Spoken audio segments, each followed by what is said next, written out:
অবশেষে বাবলি বিনায়কের ভালোবাসা জিতে গেল, হেরে গেল পরিবারের সব ষড়যন্ত্র। ডিভোর্স পেপারে নিজেদের নাম না লিখে একে অপরের নাম লিখল বিনায়ক বাবলি, যেটা দেখে খুব রেগে যায় মিমি। বাবলিকে চরম অপমান করলে বিনায়ক সেই অপমানের প্রতিবাদ করে। মিমির গালে সপাটে চড় দিয়ে তাকে তার সীমা বুঝিয়ে দেয়। বন্ধুরা, বাবলি সুন্দরী ধারাবাহিকের আজকের পর্বে দেখানো হয়েছে বিনায়কের মা বাড়ি ছেড়ে চলে যেতে চাইছে বলে বাড়ির মেজ বউ ছোট বউ তারাও বলে তারাও আর এই বাড়িতে থাকবে না। বিনায়কের বাবা বলে, দেখ বিনু, তোর মাই যদি এই বাড়িতে না থাকে তো আমিই বা কেন এই বাড়িতে থাকব।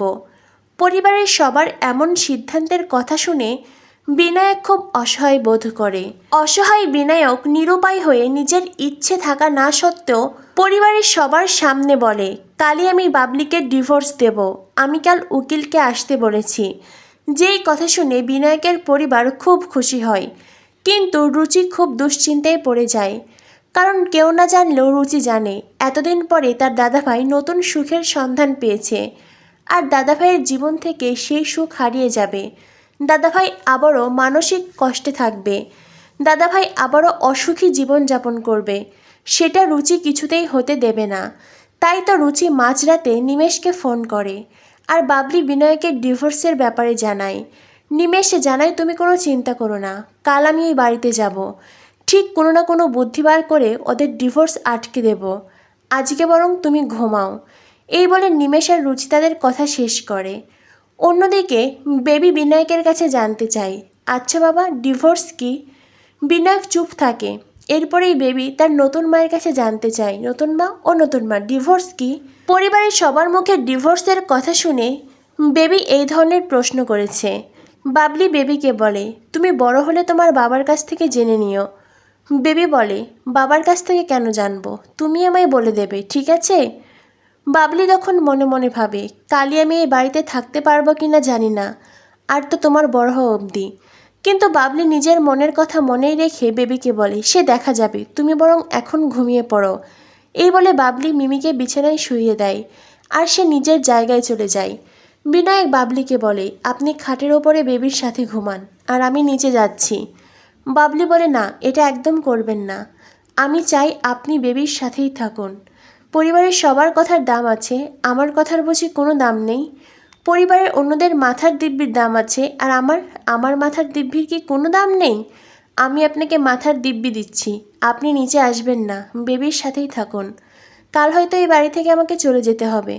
চলে যাওয়ার আগে অন্তত এতটুকু দেখে যাই, বেবি তার বাবাকে কাছে পেয়েছে। বিনায়ক আর কোনো কথা বলে না, সে বিছানার ওপরে শুয়ে পড়ে। অন্য পাশ ফিরে কাঁদতে থাকে। বিনায়কের চোখে জল দেখে বেবি বলে, বাবা, ও বাবা, তুমি কাঁদছো কেন? তোমার চোখে জল কেন? বাবলি তখন বেবিকে বলে, তোমার বাবা অসুস্থ, তোমার বাবার শরীর ঠিক নেই, তাই তার চোখে জল, তুমি তোমার বাবাকে দেখে রাখবে, ঠিক আছে? বেবি বলে, ঠিক আছে বাবা, ও বাবা, তুমি ঘুমিয়ে পড়ো। এই বলে বেবি ঘুমিয়ে পড়ে। বাবলি বিনায়ককে বলে, আপনার চোখে জল, কাঁদছেন কেন? নিশ্চয়ই আমি এই বাড়ি থেকে কাল চলে যাব সেই জন্য নয়? বিনায়ক কোনো উত্তর দেয় না। বিনায়ক মনে মনে ভাবে, সত্যিই তো, আমি কেন কাঁদছি, কেন আমার চোখে জল ছলছল করছে? আর আজ বেবির দিকে তাকিয়ে মধুর মুখটা তো ভেসে আসছে না, তবে কি আমি মধুকে ভুলে যাচ্ছি? না, এটা হতে পারে না, আমি মধুকে ভুলতে পারি না। এই বলে বিনায়ক মধুর ছবির সামনে যেতে চায়, তখনই পায়ে পা বিঁধে বিনায়ক পড়ে যায়, তাও আবার বাবলির ওপরে। দুজনের মধ্যেই এক অদ্ভুত রোমান্টিক দৃশ্যের সৃষ্টি হয়। তারা একে অন্যের চোখের দিকে তাকিয়ে থাকে। তখনই বেবির কান্নায় দুজনেই ছুটে যায়। বেবি খুব ভয় পেয়েছে। বেবি তার নতুন মার তার বাবাকে বলে, তোমরা দুজনেই আমার পাশে থাকো। বিনায়ক আবারও বাবলিকে বিছানায় শুতে বলে। বাবলি বিনায়ককে বলে, আমি মধুরা ম্যামের বিছানায় শুতে পারবো না, আপনি বরং শুয়ে থাকুন, আমি বেবির পাশে বসে আছি। এভাবেই বসে থেকে সারা রাত কাটিয়ে দেয় বাবলি। ভোর হতেই বাবলি চোখ মেলে তাকায়। বেবি আর বিনায়কের দিকে তাকিয়ে তার চোখের কোণে জল ছলছল করে। হয়তোবা আজই এই বাড়িতে তার শেষ দিন, হয়তোবা এই মায়ার বাঁধনের সম্পর্ক সব কিছু ছেড়ে বাবলিকে চলে যেতে হবে। বাবলি বিনায়কের মাথায় হাত বুলায়। তখনই বিনায়ক বাবলির হাত শক্ত করে ধরে। ঘুমের ঘোরেই বিনায়ক বলতে থাকে, বাবলি, বাবলি, তুমি আমার মন থেকে মধুর নাম ভুলিয়ে দিও না। আমি মধুকে ভুলতে চাই না বাবলি, আমি মধুর ছিলাম, আমি মধুর হয়েই থাকতে চাই। ঘুমের ঘরে বিনায়কের কথাগুলো শুনে বাবলি খুব কষ্ট পায়।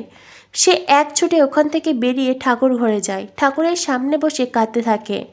বাবলি বলে, আমি কখনোই বিনায়ক বাবুর মন থেকে মধুরা ম্যামের স্মৃতি ভুলিয়ে দিতে চাইনি, কখনোই চাইনি স্বামী স্ত্রীর মধ্যেখানে আসতে। আমি মিমিকেও তো সেই কথাই দিয়েছিলাম ভগবান। তবে আজ আমি বুঝি সত্যিই সেই কথার খেলাপ করেছি। আজ আমি বুঝি সত্যি মধুরা ম্যাম আর বিনায়ক বাবুর মাঝখানে চলে এসেছি। তবে তো আমার আর এই বাড়িতে থাকা উচিত নয়, এই বাড়িতে থাকার কোনো অধিকার আমার আর নেই। তখনই বেবি আসে। বেবি এসে বাবলিকে বলে, নতুন মা ও নতুন মা, আমার খিদে পেয়েছে, খাবার এনে দাও। বাবলি বলে, তুমি তোমার ঘরে গিয়ে বসো, আমি খাবার বানিয়ে আনছি। বাবলি বেবিকে জড়িয়ে ধরে অঝরে কাঁদে, তারপরে নিজেকে সামলে নেয়। বেবি তার ঘরে বাবলির জন্য অপেক্ষা করছে। অন্যদিকে বাবলি আসে রান্নাঘরে বেবির জন্য খাবার বানাতে। কিন্তু বিনায়কের মা সাফ জানিয়ে দেয়, তুমি এই বাড়ির কোনো জিনিসে হাত দেবে না, এই বাড়ির একটা জিনিসও তুমি ছোবে না।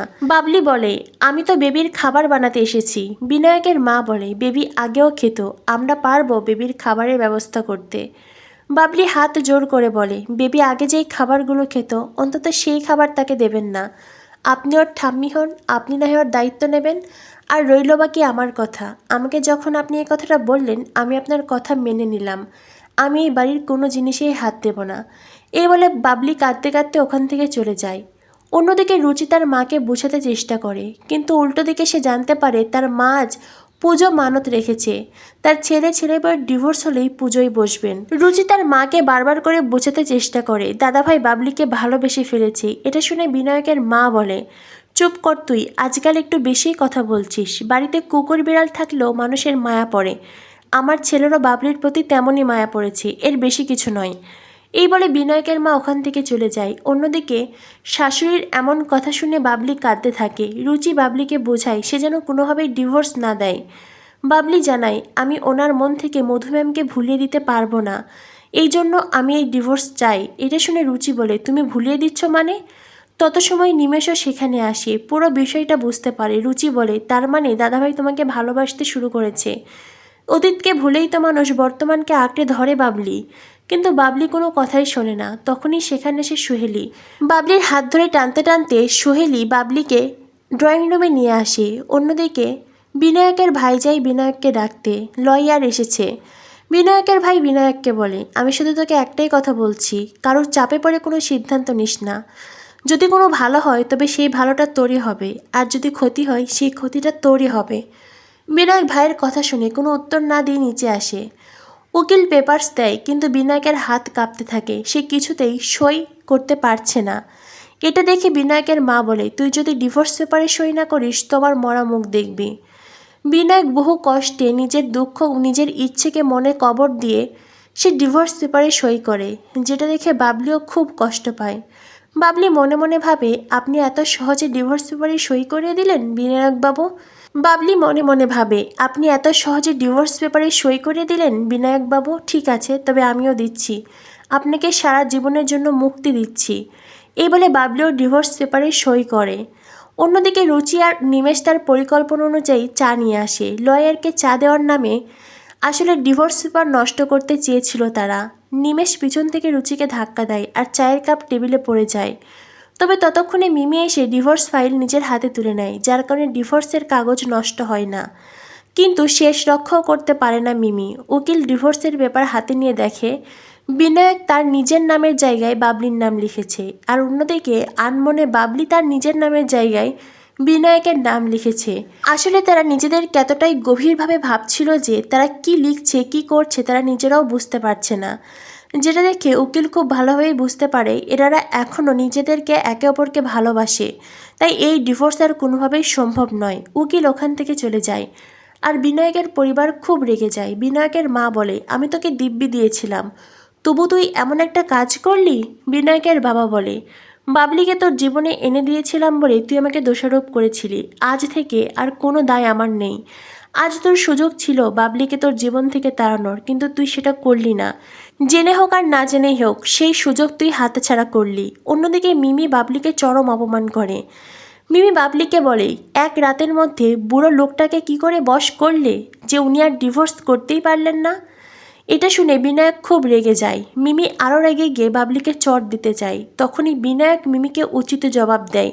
সপাটে মিমির গালে চড় বসিয়ে মিমির সীমা বুঝিয়ে দেয়। প্রথমবার বাবা হিসেবে মিমিকে শাসন করল বিনায়ক, যেটা দেখে পরিবারের সবাই খুব অবাক হয়ে যায়। তো বন্ধুরা, কেমন লাগলো বাবলি সুন্দরী ধারাবাহিকের আজকের এপিসোড? পরবর্তী আপডেট পেতে আমাদের সাথেই থেকো। ধন্যবাদ সবাইকে।